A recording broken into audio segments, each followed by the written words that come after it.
वही हुआ जो होना चाहिए था। आज से चंद दिन कबल मैंने एक वीडियो बनाकर आपको बताया था कि जस्टिस शेहराम सरवर एक बड़े बाकमाल जस्टिस हैं। ये कागज़ का टुकड़ा जिसको आप FIR कहते हैं, जो डकी के ऊपर बनाई गई है, जैसे ही जस्टिस शेहराम सरवर साहब के पास आएगी तो ये रद्दी की टोकरी में डाल दी जाएगी।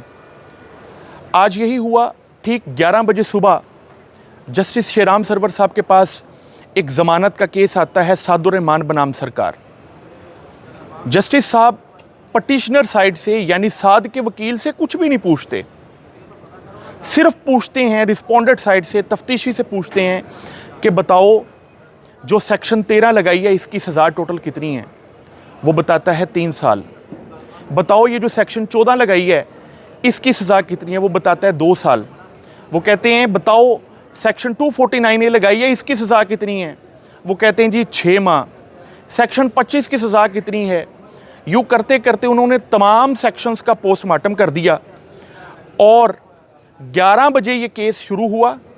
11:02 के ऊपर केस डिसाइड हो गया।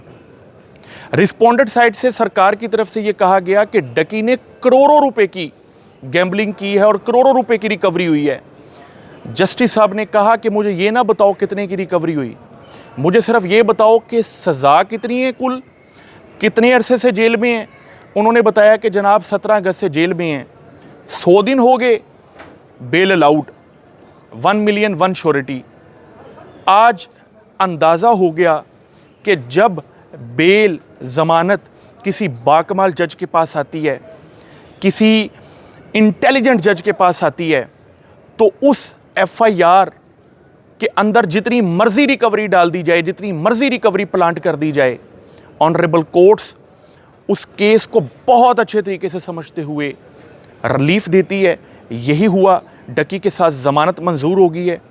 तमाम दोस्तों को जो बड़े अरसे से इंतज़ार कर रहे थे ज़मानत के वाले से, उनको मुबारक भी हो, क्योंकि मैं इस केस को समझता हूँ कि ये एक बड़ा हाई प्रोफाइल केस था जिसमें एक शख्स जिसने जुर्म किया उसको उसकी सज़ा बनती है, लेकिन अगर नादानी के अंदर उससे कोई गलती हुई है और उसको पाकिस्तान का सबसे बड़ा मुजरम बनाकर पेश करना और फिर 100 दिन उसको जेल में रखना और फिर उसकी सारी जायदाद रिकवरी में डाल देना, ये कहते हुए कि ये गैम्बलिंग की कमाई हुई दौलत है, ये ज़्यादती थी।